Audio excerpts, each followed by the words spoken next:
ಇಂದು ಇಲ್ಲಿನ ವೇದಿಕೆಯಿಂದ ಯಾರಿಂದಲೂ ಯಾವುದೇ ರೀತಿಯ ಪ್ರಚೋದನಕಾರಿ ಮಾತು ಬರುವುದಿಲ್ಲ. ಇಲ್ಲಿ ನಿಂದನೆ ಬೈಗುಳಗಳಿಗೆ ಆಸ್ಪದ ಇಲ್ಲ. ನಮ್ಮ ನಡೆ ನುಡಿ ವರ್ತನೆಗಳಿಂದ ನಮ್ಮ ಈ ಗಂಭೀರ ಹೋರಾಟ ಯಾವ ರೀತಿಯಿಂದಲೂ ದುರ್ಬಲವಾಗಬಾರದು, ಅದು ಹಾದಿ ತಪ್ಪಬಾರದು ಎಂಬ ಎಚ್ಚರಿಕೆ ಮತ್ತು ಜಾಗೃತಿ ಇಲ್ಲಿರುವಂತಹ ಪ್ರತಿಯೊಬ್ಬರಲ್ಲಿಯೂ ಇದೆ.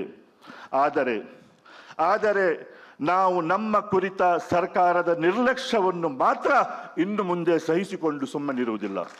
ನಮ್ಮ ಬೇಡಿಕೆಗಳನ್ನು ಇನ್ನು ತಡ ಮಾಡದೆ ಈಡೇರಿಸಿ ಎಂದು ಒಕ್ಕರಲಿನಿಂದ ಆಗ್ರಹಿಸುತ್ತೇವೆ.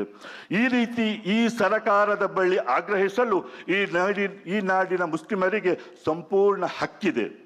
ನಾವು ನಿಮಗೆ ಮತ ಹಾಕಿದ್ದೇವೆ, ನಿಮ್ಮ ಗೆಲುವಿನಲ್ಲಿ ಮಹತ್ವದ ಪಾತ್ರ ವಹಿಸಿದ್ದೇವೆ. ಹಾಗಾಗಿ ಇವತ್ತು ಇಲ್ಲಿ ನಿಂತು ಕೇಳುವ ಸಂಪೂರ್ಣ ಹಕ್ಕು ನಮಗಿದೆ. ಆ ಆಗ್ರಹವನ್ನು ಆಲಿಸಿ ಅದನ್ನು ಜಾರಿಗೊಳಿಸುವುದು ನಿಮ್ಮ ಕರ್ತವ್ಯ ಆಗಿದೆ.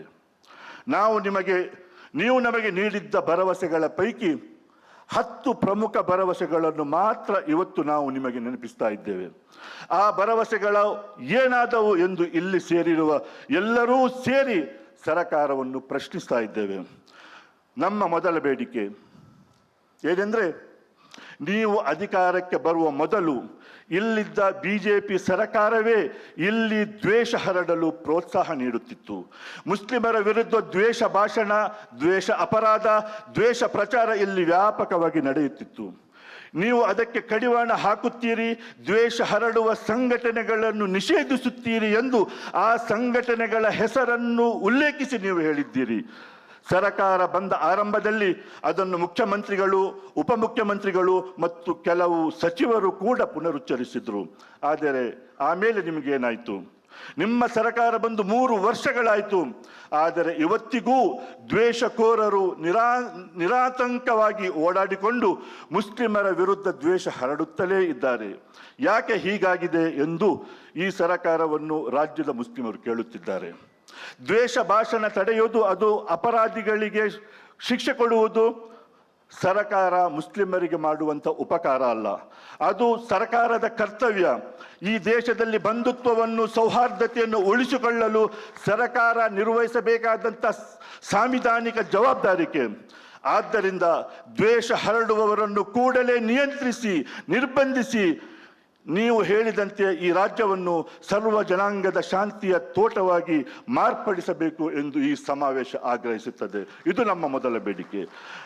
ನಮ್ಮ ಎರಡನೇ ವಿಷಯ, ಈ ಹಿಂದಿನ ಸರ್ಕಾರ ಮುಸ್ಲಿಂ ಹೆಣ್ಣು ಮಕ್ಕಳ ಹಿಜಾಬ್ಗೆ ನಿರ್ಬಂಧ ವಿಧಿಸಿ ಅವರ ಶಿಕ್ಷಣದ ಹಕ್ಕುಗಳನ್ನೇ ಕಸಿದುಕೊಂಡಿತ್ತು. ನೂರಾರು ಮುಸ್ಲಿಂ ವಿದ್ಯಾರ್ಥಿನಿಯರನ್ನು ಬೀದಿಗೆ ದೂಡಿತ್ತು. ಕಾಂಗ್ರೆಸ್ ಸರ್ಕಾರ ಬಂದ ಕೂಡಲೇ ಅಂತಹ ಜನವಿರೋಧಿ ಕ್ರಮಗಳನ್ನು ವಾಪಸ್ ಪಡೆಯಲಾಗುವುದು ಎಂದು ಹೇಳಲಾಗಿತ್ತು. ನಾವು ಈ ಸಮಾವೇಶದ ದಿನಾಂಕವನ್ನು ಘೋಷಿಸುವ ತನಕವೂ ಹಿಜಾಬ್ ನಿರ್ಬಂಧ ಆದೇಶ ಹಾಗೆಯೇ ಮುಂದುವರಿದಿತ್ತು. ಈ ಸಮಾವೇಶಕ್ಕೆ 2 ದಿನಗಳ ಹಿಂದೆಯಷ್ಟೇ ನಮ್ಮ 10 ಬೇಡಿಕೆಗಳಲ್ಲಿ ಒಂದಾಗಿದ್ದ ಹಿಜಾಬ್ ನಿಷೇಧವನ್ನು ಹಿಂಪಡೆದಿರುವುದನ್ನು ನಾವು ಸ್ವಾಗತಿಸುತ್ತೇವೆ ಮತ್ತು ಅದಕ್ಕಾಗಿ ಕೃತಜ್ಞತೆ ಸಲ್ಲಿಸುತ್ತೇವೆ. ಆದರೆ ಅದರ ಜೊತೆಗೆ ನಾವು ಕೇಳಬಯಸುತ್ತೇವೆ, ಯಾವ ನಿಷೇಧವನ್ನು ಬಿಜೆಪಿ ಸರ್ಕಾರ 1 ದಿನದಲ್ಲಿ ಜಾಗೃತಿಗೊಳಿಸಿತ್ತೋ ಅದನ್ನು ಹಿಂಪಡೆದು ಮುಸ್ಲಿಂ ವಿದ್ಯಾರ್ಥಿನಿಯರ ಶಿಕ್ಷಣಕ್ಕೆ ಅವಕಾಶ ಕಲ್ಪಿಸಲು ನಿಮಗೆ 3 ವರ್ಷಗಳು ಯಾಕೆ ಬೇಕಾಗಿ ಬಂತು?